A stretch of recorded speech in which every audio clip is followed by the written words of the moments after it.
Welcome to Anusha cooking channel. ఈరోజు నేను చేయబోతున్న రెసిపీ వచ్చి కేక్. అది కూడా కేక్ జెల్తో ఎలా వస్తుందో చూద్దాం. నేను ఫస్ట్ టైం ట్రై చేస్తున్నాను. హాఫ్ స్పూన్ కేక్ జెల్ తీసుకోండి. దాన్ని వాటర్ పోసి బాగా బీట్ చేయండి. 1 కప్ వాటర్ పోసి బాగా బీట్ చేయండి.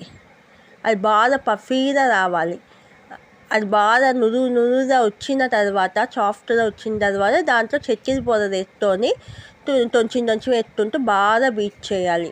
దాని తర్వాత ఆయిల్తో వేసి బాగా బీట్ చేయాలి.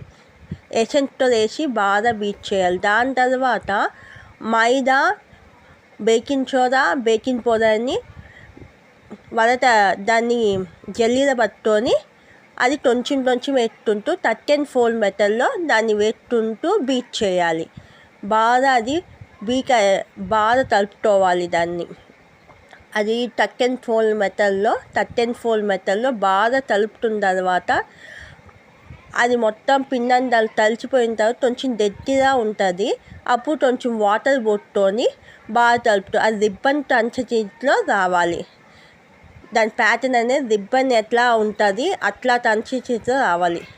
అప్పుడు ఆ కిందకి బటర్ పేపర్ వేసి దాంట్లో ఆ మిశ్రమాన్ని వేసుకోవాలి. ఈ బాండిల్ అనేది ఫస్ట్ నేను వేడి చేసి పెట్టుకున్నాను హీట్ చేసి. కాబట్టి ఒక 10 నిమిషాలు హై ఫ్లేమ్లో హీట్ చేసిన తర్వాత ఆ మిశ్రమం అనేది దాంట్లో పెట్టి దాన్ని 45 మినిట్స్ దాన్ని ఉడకనియాలి. మీడియం ఫ్లేమ్లో ఉడకనియాలి.